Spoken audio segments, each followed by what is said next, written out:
What up, YouTube? Welcome back to my channel. My name is BizMatik and I'm back with another one for y'all. Yeah, this time around. This time around it's the story of Queen at Live Aid. Why was it so perfect? Now, I came across this one kind of randomly. Y'all been asking me to do the whole concert, so that's what I was about to do. And so I put that in and this video showed up. And I thought it was interesting because just the title, why was it so perfect, and it's also interesting to see the comments that y'all do write about that concert, how much y'all praise that concert as being one of the greatest concerts ever, if not the greatest. That's heavy. Whatever we're saying, things are the greatest, that's heavy. If you know on my channel, I go far and beyond to find out if that's a good claim, but the videos that I've done on that show so far has been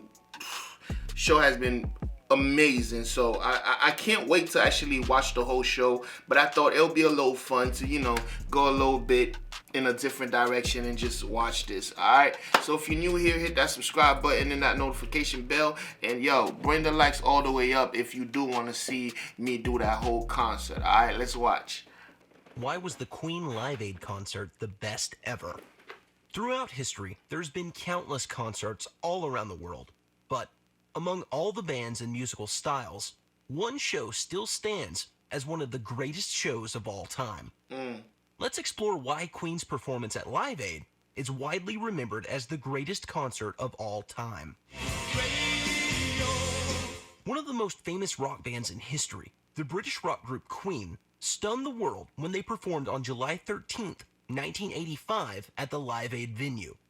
Together, the glory days of Queen featured Roger Taylor, Brian May, John Deacon, and the legendary Freddie Mercury. Queen's music has been featured in movies, received numerous covers from other artists,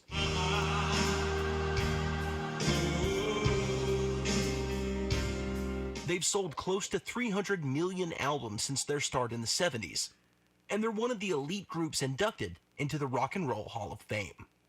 While other rock shows have made history, including Elton John's performance of Candle in the Wind at Princess Diana's funeral, I gotta see that. Candles burned out long before.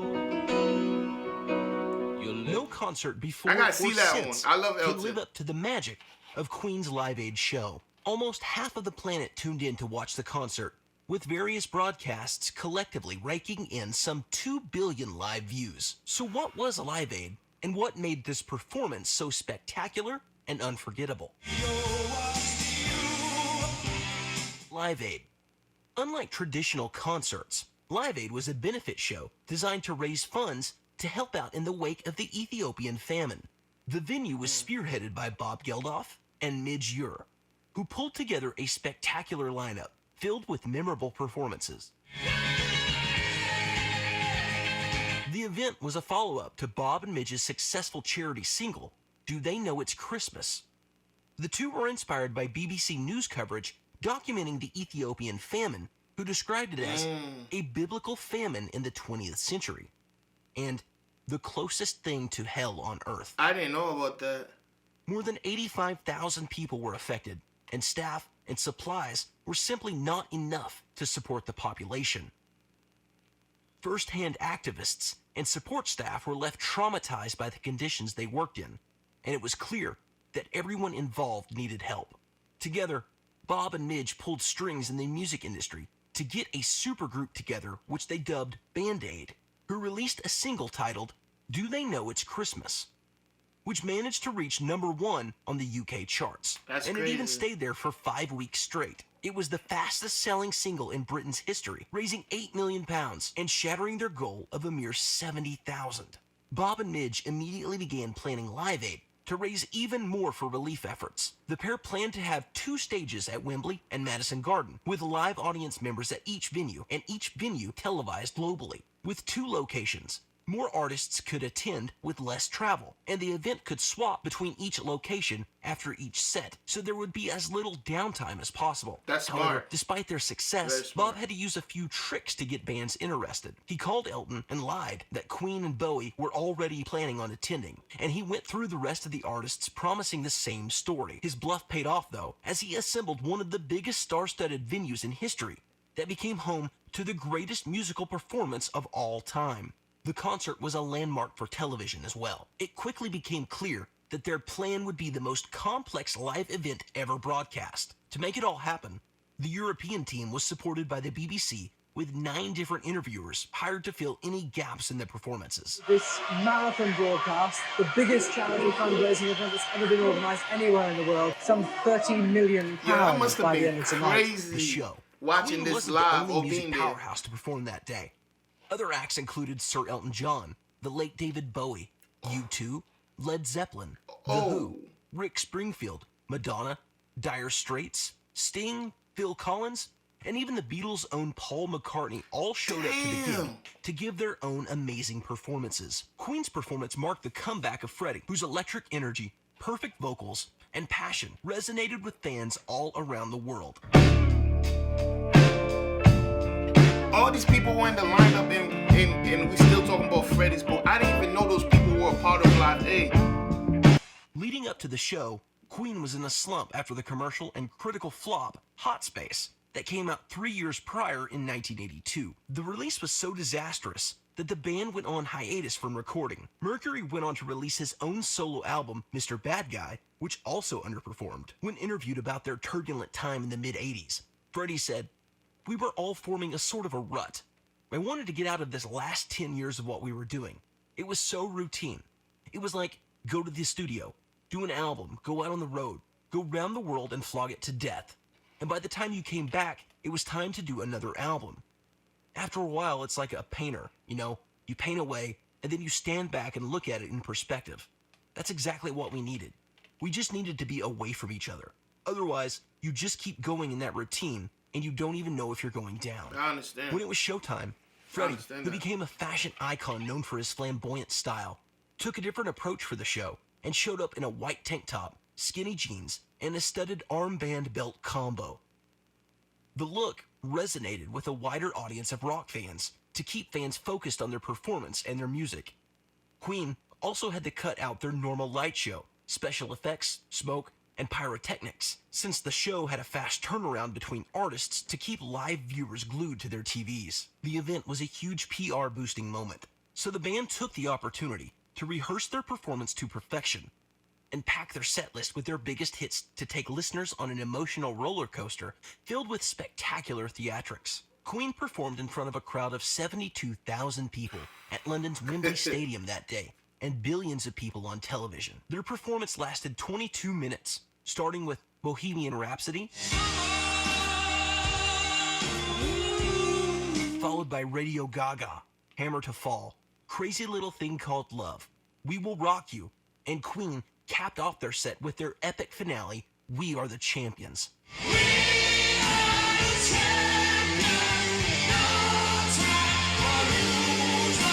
Unlike other artists who might play their latest singles to drive record sales, Queen only included one current single, Hammer to Fall, and opted to pack the rest of their show with their greatest hits to win back fans and win the hearts of countless new fans. That's smart. That's To the add way to you the do it. craziness, Mercury was reportedly not feeling well on the day of the concert, and doctors advised him not to perform. However, he rejected their pleas and chugged some tall shots of vodka and headed out on stage. The singer was diagnosed with HIV in 1987, but he started to show symptoms back in 1982. In spite of his declining health, Freddie faced the challenge head-on and still put on an incredible show, which only added to the memory of Queen's Live Aid concert. However, even with their jam-packed set list, Queen faced an uphill battle, since their spot was in between groups that were unquestionably more popular at the time. U2 blew the lid off the place with their performance right before Queen, and fans were itching to see David Bowie perform after they were finished. So how did they win fans over? The set list. But it was Freddie who stole the show and cemented Queen as one of the greatest rock bands in history with his performance at Live Aid. Mercury was dynamic and engaging.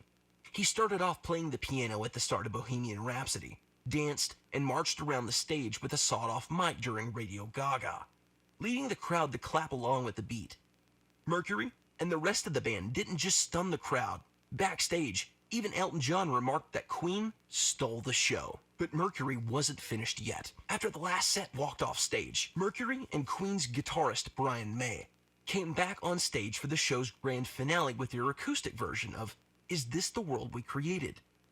It was a perfect fit for the show, highlighting the tragedies throughout the world and the importance of coming together I want to see everybody else and too. to be kind to each other.